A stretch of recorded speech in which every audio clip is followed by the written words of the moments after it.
에베소서 6장 13절에서 17절까지.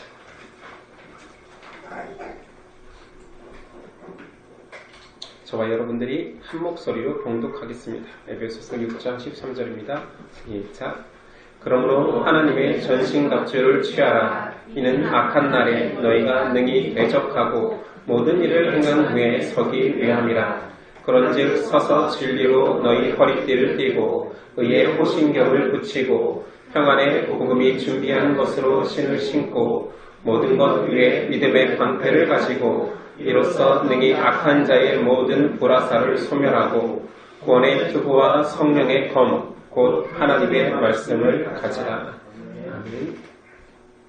오늘 제목은 하나님의 전신갑주입니다. 하나님의 전신갑주라는 제목으로 은혜 나누겠습니다. 우리 지난 시간 성도에게는 마귀라는 적이 있으며 그 마귀와 싸워야 될 필요성과 그 마귀의 실체에 대해서 언급했습니다. 13절 그러므로 하나님의 전신갑주를 취하라. 이는 악한 날에 너희가 능히 대적하고 모든 일을 행한 후에 서기 위함이라. 하나님은 성도에게 영원한 승리를 약속하셨고 그리고 마귀는 최후의 순간까지 사랑하는 하나님의 백성들을 유혹하여 하나님의 품에서 떠나게 하려는 발악의 시간을 보내고 있습니다. 하나님은 벌써 이긴 전쟁이지만 성도들 자신이 하나님이 싸워주는 것이 아닌 자신이 직접 싸워내야 할 영적 전쟁이 있음을 말합니다. 그러면서 하나님은 무조건 이길 수 있는 필승의 카드를 준비하셨죠. 하나님의 전신갑주를 입어라. 그러면 무조건 이긴다. 바울은 에베소서를 쓸 당시에 감옥에 있었습니다. 그는 감옥 속에서 자신을 지키는 로마 병정을 항상 봐왔을 것입니다. 자신이 무장해야 됨을 자신을 지키고 있는 간수 로마 병정의 모습을 통하여서 인용하고 있습니다. 하나님의 전신갑주. 14절 그런즉 서서 진리로 너희 허리띠를 띠고 의의 호신경을 붙이고. 자, 그 전신에 입어야 할 갑주 첫 번째를 진리의 허리띠라 명합니다. 말씀에 같이 나오는 호신경은 갑옷입니다. 당시의 갑옷은 목에서부터 넙죽다리까지 쭉 내려오는, 형제들은 군대에 있었으면 그 판초의 같이 이렇게 걸치는 형태였습니다. 그러니 허리띠를 강하게 두르지 않으면 굉장히 거추장스럽지요. 그래서 하나님은 먼저 진리로 너희가 거추장스럽지 않도록 허리띠를 동여매라라고 말합니다. 신앙이 진리로 둘러지지 않으면 굉장히 거추장스러운 일이 됩니다. 진리를 배우거나 강조하지 않는 신앙생활이 넘쳐날 때 일주일은 그 시간이 모자랄 지경입니다. 실제로 저는 대학교 때 이런 진리보다는 신앙 자체를 추구하는 신앙생활을 경험했습니다. 대학교 때 어느 날 너무 숨이 차서 내가 대학생이고 학생이고 공부도 해야 되고 여러 가지 역할도 해야 되는데 신앙생활만으로 너무 숨이 차서 돌아본 것입니다. 교회와 선교단체에서 하고 있는 일주일간의 일이 몇 개인가 제가 여러 번 간증했습니다. 자그마치 15가지 일을 일주일 동안 하고 있었습니다. 그것은 개인 큐티와 기도 이런 시간들은 배제한 숫자입니다. 진리로 성도가 허리를 띠지 않고 헌신과 봉사 자체로 얼마나 거추장스러운 신앙이 될 수 있는지를 단적으로 느낄 수 있었습니다. 그럼 피곤할 뿐입니다. 하나님이 원하시는 신앙이 아니지요. 진리는 에베소서 전체에서 강조하듯 하나님께서 직접 계시한 복음의 진리입니다. 한번 언급해 볼까요? 에베소서 1장 13절 그 안에서 너희도 진리의 말씀 곧 너희의 구원의 복음을 듣고 그 안에서 또한 믿어 약속의 성령으로 인치심을 받았으니 4장 21절 진리가 예수 안에 있는 것 같이 너희가 참으로 그에게서 듣고 또한 그 안에서 가르침을 받았을진데 진리를 직접 무엇인지 언급한 요한복음 17장 17절 그들을 진리로 거룩하게 하옵소서 아버지의 말씀은 진리이니이다. 하나님은 우리를 자신의 백성 삼으셨지만 이 땅에 사는 동안은 전쟁에 참여시키는 병사로 부르셨습니다. 그리고 그 병사들을 먼저 진리의 허리띠로 강하게 묶어주신 거죠. 그래서 사단의 전략 또한 이 첫 번째부터 공격해 들어옵니다. 진리를 물타기 합니다. 진리가 아니다라고 하는 것보다 더 위험한 것은 진리를 물타기 하는 거죠. 진리 아닌 것이, 진리 비슷한 것이 더 폼나고 그 거추성스러운 것들로 신앙하게 합니다. 더 멋지고 세련된 것이 교회 안의 신앙생활 속에 넘쳐나게 합니다. 그리고 마귀는 우리의 생각들 속에 전쟁은 없다. 하나님이 벌써 이겨버린 전쟁 아니냐. 너희는 그리스도의 이름만 외치면 무조건 승전가를 부르는 자들 아니냐라고 우리를 속입니다. 하나님은 분명히 영적 전쟁이 마지막 날까지 계속되리라고 하는데 마귀는 우리가 졌다, 포기한 것처럼 속입니다. 그리고 진리를 강하게 동여매지 않고 느슨하게 신앙하도록 하죠. 그 병사의 자질을 잃게 합니다. 두 번째, 의의 호심경. 우리 성경에는 호심경이라고 말한 도락하는 앞에서도 언급했듯이 목에서부터 허벅지까지 그냥 두르는 것입니다. 갑옷이죠. 갑옷이라기보다는 보호대에 가깝습니다. 성경에서는 그 호심경 갑옷을 의라고 표현합니다. 의의 호심경. 우리 로마서에서 의를 너무 많이 강조하고 배워왔습니다. 이 의는 사람이 열심내고 헌신하고 도덕적이고 아름다운 그 의가 아닙니다. 오직 십자가로만 주어지는 그리스도의 의죠. 로마서 13장 오직 주 예수 그리스도로 온 이브라 명합니다. 그래서 성도의 시작은 하나님께서 부여하신 의를 받는 지점, 칭의 받는 지점부터 성도라 칭함 받으며, 자, 의를 받은 자는 의의 호심경을 가지고 하나님의 승리한 전쟁에 참여하게 되는 것입니다. 이 주제 자체만으로도 굉장히 중요하죠. 강조돼야 되지만 오늘 너무 강조하면 시간이 없기 때문에 간단히만 한 번 더 언급한다면 사람의 의와 하나님의 의는 전혀 다릅니다. 우리가 자꾸 신앙을 도덕적으로 우리 느낌이 좋은 걸로 많은 사람들에게 칭찬받는 것을 의라고 생각하는데 하나님의 의는 하나님의 의라고 칭한 것만 그것입니다. 설사 그것이 도덕적으로 문제가 된다 한들 하나님이 명령했고 하나님이 하라 하는 그 부분이 하나님의 의인 것입니다. 그러면서 바울은 그 의를, 하나님의 의를 사람의 가치와 열심으로 이룰 수 있는 사람은 아무도 없다. 의인은 없나니 하나도 없다. 오직 하나님이 주시는 믿음으로 말미암아 의롭다함을 얻는다. 그것은 처음 언약을 받은 아브라함 때부터 지금까지 모두 다 그렇다. 로마서의 주제였지요. 성도는 그 그리스도의 의를 얻어 성화로의 전쟁, 거룩한 싸움을 참여하는 것입니다. 하나님의 의만이 사단의 강력한 치명적인 공격을 방어해낼 수 있는 호심경이 됩니다. 자, 세 번째, 평안의 복음의 신입니다. 15절, 평안의 복음이 준비한 것으로 신을 신고. 당시의 신은 샌들과 같습니다. 신이라고 해서 지금의 군화를 생각하면 안 되겠지요. 바닥만 단단하게 하는 것입니다. 천을 대고 그 밑에 철을 덧대든, 그래서 날카로운 것들이 발을 찌르지 못하게 하는, 그리고 나중에 가죽끈으로 발목까지 동여매는 방식입니다. 군사가 먼 거리를 행진하기도 하고 전장에서 뛰기도 하는데 만약에 발바닥이 불안하다라면 과연 전쟁을 할 수 있겠습니까? 군사에게 군화가 지급되지 않았는데 전쟁터에 뛰어들려면 아마 뛰어들 군사는 아무도 없을 것입니다. 그만큼 안정감 있게 뭔가를 작전을 수행하려면 군화가 필수적입니다. 실제 전쟁에서도 병사의 사기는 전쟁 전체의 승패를 좌우합니다. 그래서 인간의 잔인함이 어느 정도까지 전쟁에서 잔인함을 드러내느냐, 사람을 그냥 바로 죽일 수 있는 대인 지뢰를 쓰기보다 그 지뢰를 밟으면 사람과 옆에 병사들이 죽게 하는 것보다는 발목 지뢰라는 굉장히 잔인한 방법을 고안해냈습니다. 발목만 다치게 하는 거예요. 발목만 사라지게 하는 거예요. 그러면 전후 전체, 그 소대원 전체의 사기가 떨어질 뿐만 아니라 그 한 사람을 케어하기 위해서 전투력 상실까지 불러옵니다. 마귀는 한 소대의 승리를 가져오기 위해 싸우기보다 전체 승리의 사기를 좌지우지하기 위해서 그런 잔인한 방법들을, 그리고 인간도 그런 방법들을 전장에서 사용해 왔죠.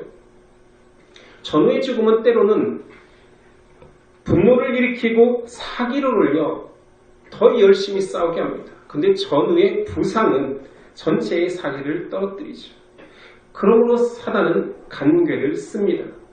성도를 죽게 하기보다 성도를 실족하게 합니다. 이것이 더 치명적이라는 것을 역사 속에서 배워왔거든요.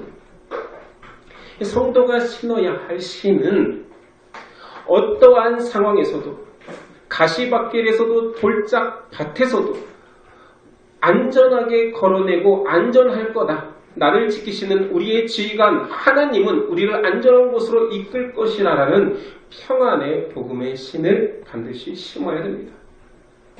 앞에서 의와 동일하게 여기서의 평안도 에이레네 많이 들어보셨죠?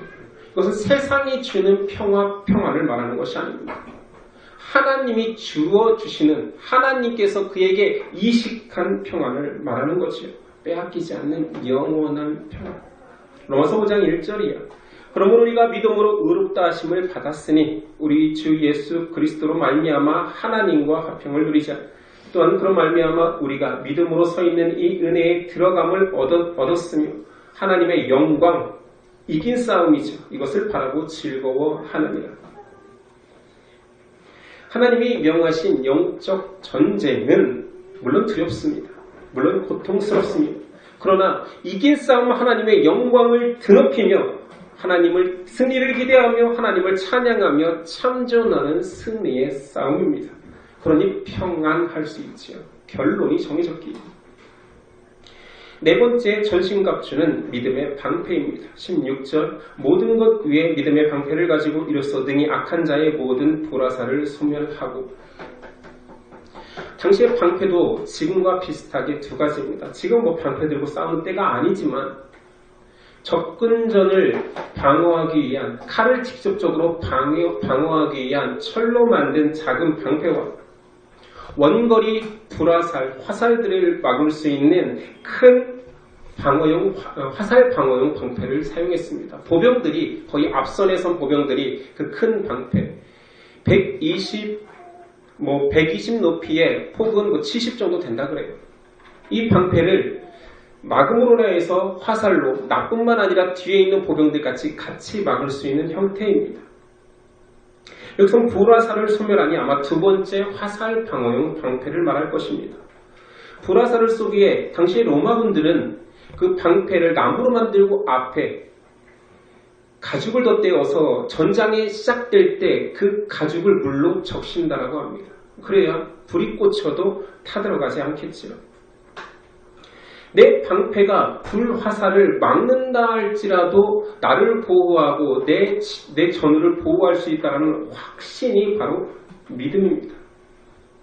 믿음이 그럴 때 사용하는 거죠. 이 믿음만 있으면 이길 수 있다. 원거리 공격, 사단의 원거리 공격은 사실은 직접적 공격이 아니잖아요. 공포, 두려움, 의심이라는 원거리 공격이 우리 안에 쏟아질 때 하나님이 준비시킨 이 믿음의 방패는 모든 것을 이길 수 있다는 확신이 있어야 됩니다. 다 알다시피 저는 대모 진압 부대로 군생활을 했습니다. 광주 모 대학, 대모하면 우리나라에서 최고라는 모 대학 사수대를 만났을 때의 경험을 잠깐 이야기하자면, 이 먼 원거리, 사실은 최루탄을 막는 원거리 방패와 직접 대치하는 작은 방패가 있습니다. 그리고 때로는 그 원거리 방패와 봉조가 함께 2인 1조로 대치하기도 하죠. 그러니까 대부분은 그 큰 방패는 화염병을 막는 건데, 광주 모 대학의 사수대가 쇠파이프 끝을 눌러놓고 휘두르니 방패가 정말 종이장처럼 찢어지더라고요. 결과는 뻔했습니다. 저지선은 완전히 무너지고 소대원들은 많은 사람들이 다쳤습니다. 사단은 성도를 무너뜨리기 위한 원거리 파상 공격을 쉬지 않습니다. 그리고 저지선이 무너지거나 빈틈이 보이면 그것을 여지없이 파고들어 의심하게 하고 불신하게 하고 공포를 조장합니다. 그때 우리 믿음의 방패가 필요한 것입니다. 내가 신앙생활하면서 의심도 없고 불신도 없고 두려움도 없다라는 것은 거짓말입니다. 이런 사람이 어디 있습니까? 심지어 종교개혁자 마틴 루터조차도 이 마귀의 시험 앞에 어마어마한 갈등이 있었다라고 기록하고 있습니다. 그는 실제로 보이는 마귀에 많이 시달렸다 그래요. 독일어로 성경을 번역할 당시에는 마귀가 직접적으로 너무 많이 건드려서 화가 나서 펜촉을 던져서 그 번역하던 서재 앞쪽에는 펜촉이 찍힌 자국이 굉장히 많다고 하죠. 루터 자신에게 들리는 음성은 이랬다고 합니다. 너 같은 사람이 어떻게 종교를 개혁하느냐. 루터 자신도 자기에게 죄가 있다는 걸 알고 스스로 계속 부끄럽고 추하고 심지어는 냄새나고 더럽고 가증하다는 느낌이 너무 강해서 그때마다 믿음의 방패를 썼지요. 예수께서 나를 위해 죽으셨다. 예수께서 나를 위해 죽으셨다. 마귀야, 나를 얼마든지 유혹하고 넘어뜨리고 시험하려 하지만 예수께서 날 위해 죽으셨다. 이런 믿음의 방패로 이겨냈습니다. 이것입니다. 우리가 사용하는, 우리가 생겨나는 의심, 불신, 두려움, 우리 신앙생활하면서 얼마든지 겪을 수 있는 것들이잖아요. 그때 그 의심을 계속 묵상하지 마시고 믿음의 방패를 사용하십시오. 물러나라. 예수께서 나를 위해 죽으셨다. 예수 십자가의 공로가 나를 하나님의 편이 되게 하셨다. 고백하면 됩니다. 성도는 그 믿음의 방패로 수시로 던지는 분노, 화 일어나지 않나요? 저는 가끔 제가 목사되기 전보다 목사된 이후에 더 화가 많아진 것 같아요. 나이 먹어서 그런 건지 아니면 목사돼서 그런 건지 잘 모르겠습니다. 불쑥불쑥 일어나는 화에 한 번도 나를 그렇게 화에 잠식돼 본 적이 없던 난데 잠식이 될 때가 있어요. 그거 진짜 분노죠. 의로운 분노도 아닙니다. 그냥 화나는 거예요. 미움이 있지 분열을 조장합니다. 의심이 들어 결국은 그것이 나를 두려움에 사로잡히기도 합니다. 이게 바로 불화살입니다. 믿음의 방패로 이겨내야 됩니다. 히브리서 11장 36절이야. 또 어떤 이들은 조롱과 채찍질 뿐 아니라 결박과 옥에 갇히는 시련도 받았으며 돌로 치는 것과 톱으로 켜는 것과 시험과 칼로 죽임을 당하고 양과 염소의 가죽을 입고 유리하며 궁핍과 환난과 학대를 받았으니 이런 사람은 세상이 감당하지 못하느니라. 여러분 조롱당하고 있습니까? 채찍질 당하고 있습니까? 시련이 돌로 치는 것, 톱으로 켜는 것, 칼로 난도질 당하고 헐벗고 굶주려 환난과 학대를 받고 있습니까? 그럼에도 믿음의 방패를 가지고 신앙의 정체성을 지닌 자는 성경에 세상이 감당하지 못하는 자라 칭합니다. 이게 사실은 우리를 지칭하는 말입니다. 세상이 감당하지 못하는 자. 다섯 번째 마지막 방어가 나옵니다. 구원의 투구입니다. 17절. 구원의 투구와 성령의 검, 곧 하나님의 말씀을 가지라. 투구는 알다시피 신체에서 가장 중요한 머리 부분을 보호하는 것입니다. 바울이 이 투구를 다른 구절에서는 이렇게 설명합니다. 데살로니가전서 5장 8절. 우리는 낮에 속하였으니 정신을 차리고 믿음과 사랑에 호신경을 붙이고 구원의 소망의 투구를 쓰자. 자, 투구의 성질이 나오지요. 소망의 투구입니다. 근데 그 소망이 성도에게 유일한 소망인 구원의 소망의 투구입니다. 하나님 나라의 백성은 소망이 사라지지 않습니다. 하나님께서 부르신 자는 빼앗기지 않는 영원한 삶에 대한 소망이 있습니다. 이 투구를 쓴 병사라면 죽어도 괜찮습니다. 이 땅에서 죽는 것은 죽는 게 아닙니다. 전쟁에서 칼에 맞아 죽어도 전사해도 괜찮습니다. 구원의 소망의 투구를 쓰고 있기 때문이죠. 사탄이 이긴 것 같지만 우리가 지어서 패한 것 같지만 패해도 패한 것이 아닌 소망이, 영원한 소망이 있습니다. 로마서 5장 4절. 다만 이뿐 아니라 우리가 환난 중에도 즐거워하나니 이는 환난은 인내를, 인내는 연단을, 연단은 소망을 이루는 줄 알미로다. 저도 됩니다. 넘어져도 됩니다. 실패해도 됩니다. 좌절해도 됩니다. 어디 가서 무시당해도 됩니다. 우리는 구원의 소망의 투구가 있고 우리의 정체성 속에서는 그건 결코 사라지지가 않습니다. 하나님의 전신갑주 유일한 공격 무기가 나오지요. 성령의 검. 성령의 검 곧 하나님의 말씀이라고 그냥 확증하여서 기록했습니다. 우리가 들 수 있는 유일한 검은 하나님의 말씀입니다. 히브리서 4장 12절. 하나님의 말씀은 살아있고 활력이 있어 좌우에 날선 어떤 검보다도 예리하여 혼과 영과 및 관절과 골수를 찔러 쪼개기까지 하며. 자, 앞에 14절에 나온 진리와 여기 말씀하고의 다른 점은 무엇입니까? 똑같은 말입니까? 여기서는 구체적으로 언급한 하나님이 우리가 알아들을 수 있는 우리의 언어로 준 성경을 이야기합니다. 이 대표적인 예가, 공격 무기로 쓴 대표적인 예가 예수님께서 광야 40일 금식하실 때 마귀의 시험 속에서 나타나죠. 마귀가 금식한 예수님을 공격해 올 때 예수님은 신명기의 모든 말씀을 그대로 읊어 공격합니다. 그리고 떠나가게 합니다. 바로 이것입니다. 우리가 마귀에 직접적으로 공격을 가할 수 있는 것은 하나님의 말씀입니다. 세상에서 가장 강력한 이 말씀은 히브리서도 말했듯이 영과 혼과 영혼을 찔러 쪼개서 수술도 하고요. 세상 모든 악한 것들을 물리치는 강력한 힘이 있습니다. 문제는 우리가 칼을 쥔 만큼 마귀도 칼을 쥐고 있습니다. 유사한 칼을 쥐고 있지요. 사단의 칼을 한번 봅시다. 그의 칼 또한 언어입니다. 말로 합니다. 그는 그 칼을 가지고 진리와 정반대인 비진리적인 것, 반복음적인 칼로 우리를 공격해 옵니다. 시편 57편 4절. 내 영혼이 사자들 가운데에서 살며 내가 불사르는 자들 중에 누웠으며 곧 사람의 아들들 중에라. 그들의 이는 창과 화살이요 그들의 혀는 날카로운 칼 같도다. 마귀도 말로 공격합니다. 시편 64편 3절 4절.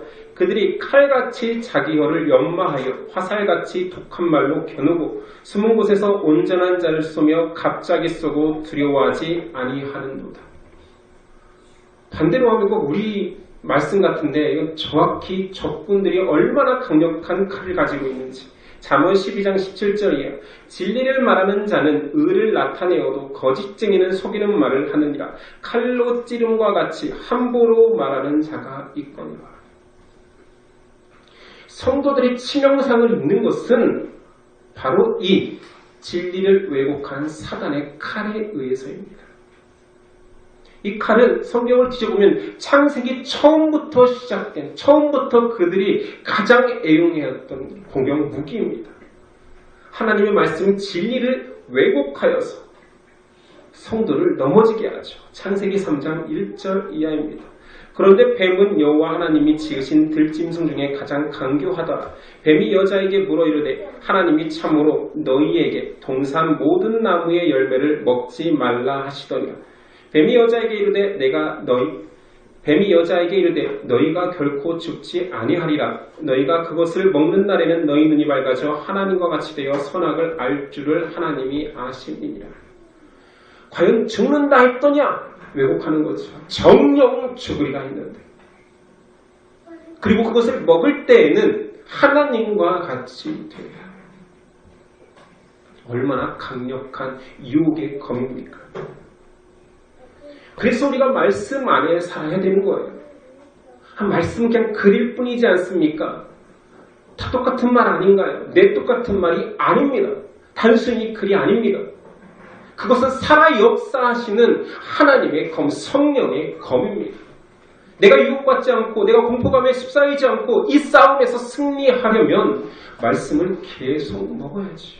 맛없어도 먹어야죠. 재미없어도 먹어야지요. 계속 취해야지요. 성경을 연구하고 연마하고 암송하고 서로 나누면서 진리가 무엇인지 날마다 상고해야 되지요. 이것이 없으면 한순간도 마귀의 칼을, 그 유혹된 간괴를 막아낼 수 없기 때문입니다. 많은 성도들이 영적 전쟁은 특수한 사람, 선교사가 선교지에서, 목사가 교회를 지키기 위해서 하는 특별한 사람들의 싸움이라고 인식합니다. 나는 아닐 거야. 나는 병사여도 최전방은 아닐 거야. 2선, 3선, 4선, 5선이 있을 때 나는 여기서 뭐 보급품이나 날리면 되지. 2선, 3선, 4선, 5선으로 갈수록 뒤로 갈수록 더 위험한 거 아니겠습니까? 불화살을 누굴 노리겠습니까? 앞에 있는 전장에서 완벽하게 전신갑주를 취한 자들에게 불화살을 쏠까요? 뒤에서 스스로 방관하고 나는 아직 전쟁에 참여하지 않을 거라고 방심하는 자들에게 쏠까요? 마귀는 하나님이 이긴 싸움에 발악하는 악한 날을 살고 있습니다. 하나님은 우리를 위해 그 마귀를 대적할 수 있는 완벽한 전신갑주를 취했는데 병사들이 거추장스럽다고, 무겁다고, 부담스럽다고, 이걸 가지고 내가 원하는 대로 살지 못한다라고 다 벗어 헤치고 마귀의 공격 앞에 무방비로 섭니다. 아닌가요? 때로는 어떤 교회가 바르게 서 갈 때에 큰 유혹이 오기도 합니다. 왜냐? 하나님이 허락하신 마귀의 활동이니까. 우리 교회가 하나님 앞에서 건강하게 서라 할 때, 아마 우리가 대충 살고 바르게 살지 않을 때에는 마귀들도 방치하겠지요. 그대로 절벽으로 갈 테니까. 그러나 진리 가운데 서라고 할 때 우리에게 유혹이 없겠습니까? 서로 갈등을 안 주겠습니까? 그들의 그게 전략인데, 가장 강력한 무기인데 안 사용하겠습니까?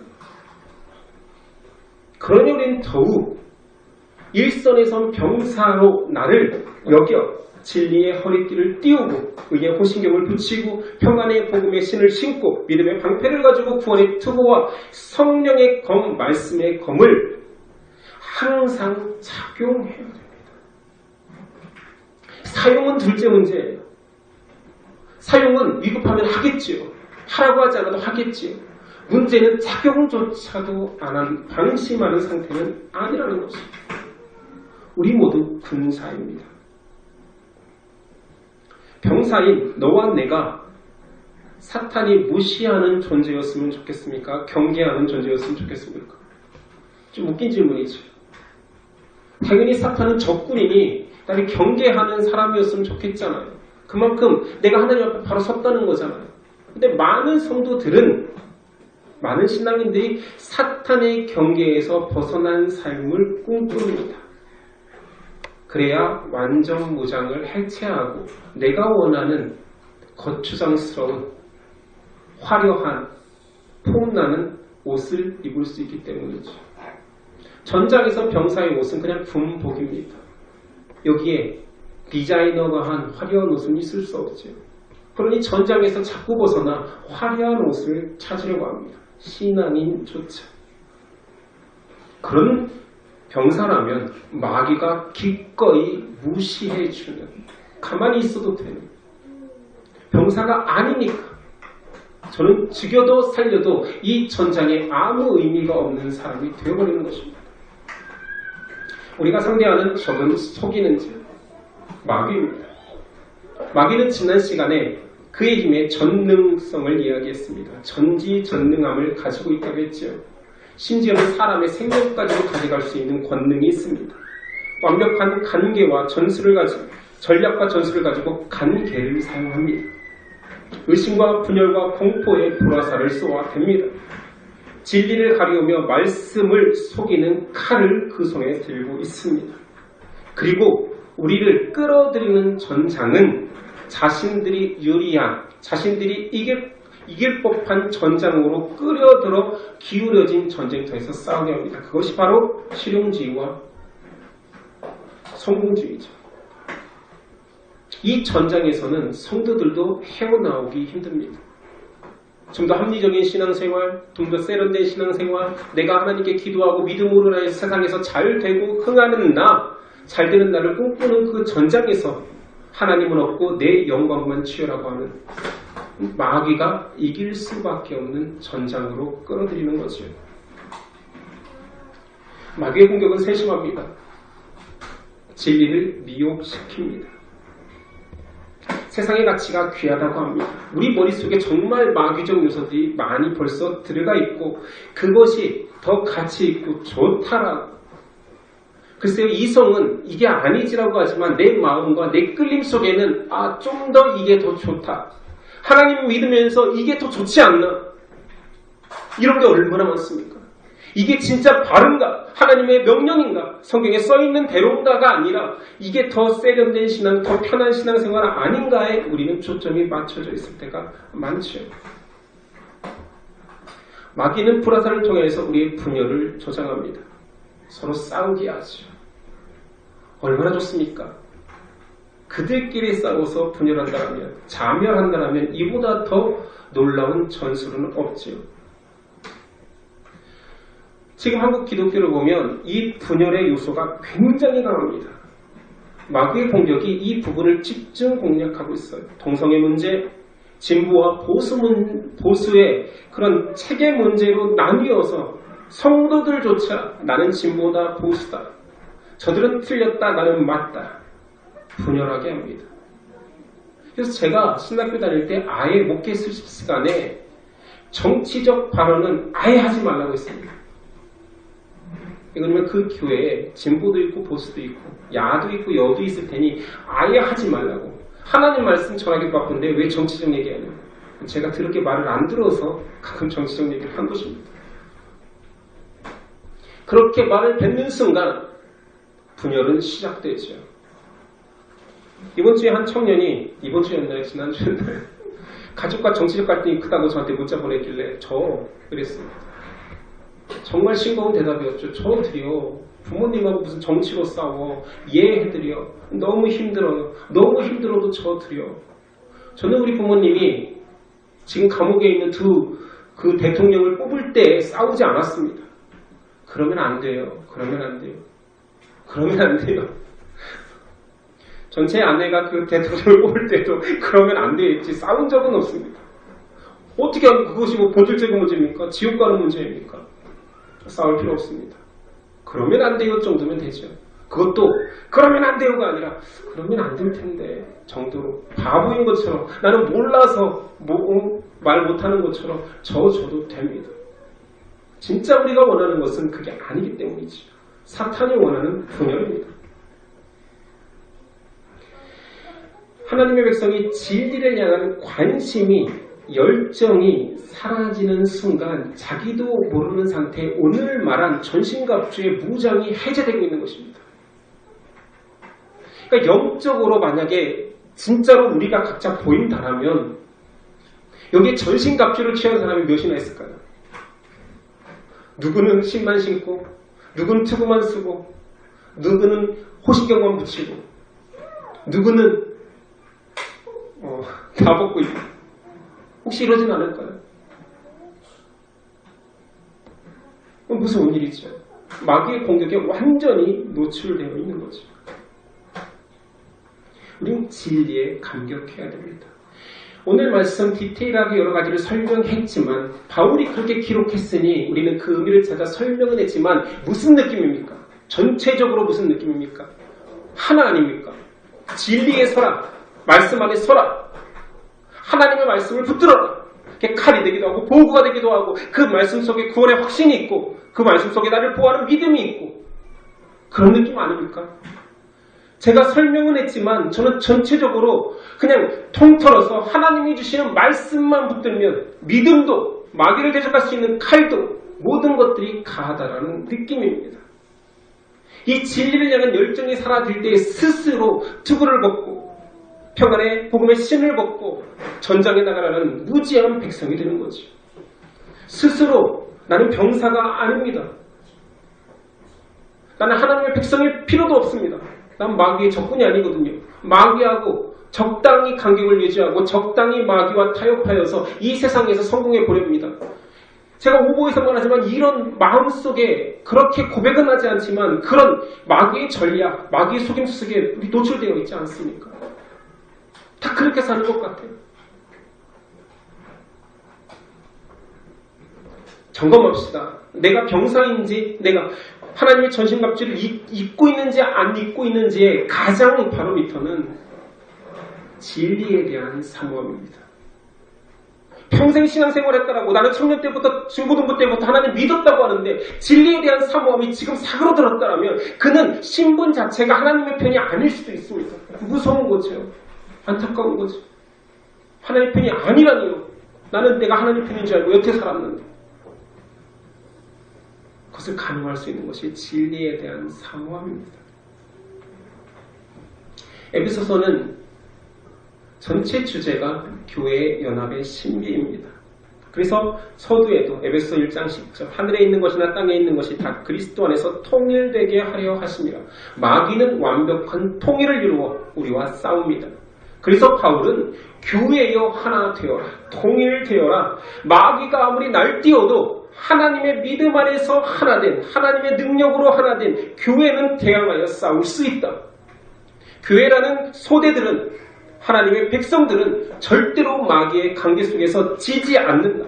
한 사람 한 사람 영적 무장하라는 것 같지만 결론적으로 에베소 전체 주제가 교회를 말하기 때문에 교회는 무장되어야 된다. 교회는 영적 갑옷을, 전신갑주를 취해야 된다. 이런 의미입니다. 자, 그럼 교회가 무장되었다는 것은 또 무슨 의미일까요? 개인은 진리에 대한 사모함이라면 교회는 서로 사랑하고 있는가? 그것은 내 인격적으로 내 미숙함이 서로 깨져서가 아니라 하나님이 명령했기에 저 사람이 밉지만 또는 저 사람이 나하고 마음이 맞는 사람이 아니지만 나는 저를 사랑한다. 왜냐하면 그리스도의 사랑으로 사랑하기 때문에. 이것이 하나님의 신비의 연합입니다.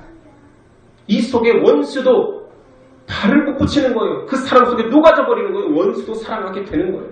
이 교회 연합의 신비입니다. 미운 사람 있습니까? 그냥 내 힘으로 이기려고 하지 마십시오. 나하고 거리끼는 사람이 있습니까? 그리스도께 맡기십시오. 십자가 아래 내려놓으십시오. 연합의 신비를 경험하십시오. 서로 사랑 속에서 모든 능력은 나타납니다. 마귀가 진짜 두려웠던 것은 바로 이것입니다. 교회가 서로 사랑할 때 마귀는 패배감을 맛보겠지요. 온갖 전술과 전략과 자기가 동원할 수 있는 모든 걸 동원했는데 그들이 사랑한다. 에이, 졌다. 이거 뭐냐? 시간 쓰고 에너지 쓰고 어마어마한 열정을 이 교회 가운데 쏟았는데 이 교회는 안 되네. 서로 사랑하고 있네. 십자가 군사는 하나님의 전신갑주를 취해야 됩니다. 이것은 보석과 같은 것입니다. 전쟁이 터진다라면 여러분 무엇을 찾겠습니까? 뭘 찾을까요? 실제로 민방위 훈련 가면, 민방위 훈련 가보셨습니까? 민방위 훈련 가면 전쟁을 가상하고 교육을 시킵니다. 거기서 제일 중요시 하는 것은 뭐냐면 방독면입니다. 방독면 뭐 써보기도 안 해요. 근데 방독면 이런 게 있다, 방독면 이런 걸 써야 된다, 뭐 방독면 통은 빼면 안 된다, 어떻게 뺀다, 뭐 잘 털어서 써라, 뭐 이런 것들을 가르칩니다. 황당하죠. 어떤 전쟁이 터졌을 때 총알 맞았거나 미사일 맞아 죽는 사람은 거의 없습니다. 다 세균전에 의해서 민간인들은 학살을 당하지. 그러니 민방위잖아요. 민간인들을 방어하기 위한 모임이잖아요. 그러니 전체 학살을 막기 위해서 다 같이 피할 수 있는 곳으로 가라앉는 곳으로 감고 방공으로 들어가라면 잘 인도해서 가고 혹시 뭔가를 쓰라면 빨리 써라. 이것들이 민방위훈련의 최고의 전술입니다. 근데 우리가 병사로 소집되었을 때 뭘 원하십니까? 건빵 원하는 병사 있을까요? 전쟁이 났는데 저한테 총을 주세요. 또는 군모를 주세요. 전 머리가 크니 큰 걸로 주세요. 이러지. 군화를 주세요. 전 작으면 안 됩니다. 그렇게 목숨 걸고 그런 걸 찾을 거예요. 건빵 찾고 있는 군인이 어디 있겠습니까? 제 건빵에 왜 별사탕이 없습니까? 이런 군사 있겠어요? 전쟁이라면 가정을 한다라면 내 생명을 지킬 수 있고 내 생명을 지키기 위한 공격 무기인 총을 달라고 하겠죠. 지금은 마귀가 발악하는 악한 날입니다. 근데 우리가 지금 별사탕을 달라고 하겠죠. 건빵이 필요하다고 그러죠. 건빵을 튀겨달라고 그러죠. 이 건빵은 오래된 것 같다라고 따지고 있죠. 안 그렇습니까? 누구는 건빵 2봉지 주는데 왜 한 봉지 주냐고 하죠. 구원의 투구가 있는데, 성령의 검이 있는데 나몰라라 하는 것입니다. 십자가 군사는 전신갑주를 취해야 됩니다. 진리의 확신과 서로 사랑의 연합과 감사의 모습으로 위풍당당할 수 있는 것입니다. 너와 내가 하나님 앞에서 하나님께서 주신 전신갑주로 무장합시다. 우리는 거룩한 군대요 하나님의 백성입니다. 기도하겠습니다. 그러므로 하나님의 전신갑주를 취하라. 이는 악한 날에 너희가 능히 대적하고 모든 일을 행한 후에 서기 위함이라. 하나님, 우리가 병사의 본분을 망각하기에 나를 위해 보호하는 전우가 사랑스럽지 않고 때로는 경쟁하고 세상에 주적이 보이지 않기에 우리 안에서 갈등하고 싸우려 하는 모습이 있습니다. 마귀가 기뻐할 일들입니다. 하나님, 그러나 이제 하나님의 전신갑주를 취하여 하나님의 병사된 모습으로 회복하겠습니다. 하나님의 진리 가운데서 서며 하나님의 명령에 순종할 수 있는 병사가 되어 보겠습니다. 우리에게 믿음 주시고 확신 주시고 무엇보다도 서로 사랑하여서 우리가 우리를 지켜낼 수 있는 사랑을, 그리스도의 사랑을 허락하여 주시옵소서. 예수님의 이름으로 기도드립니다. 일어나서 기도하세요.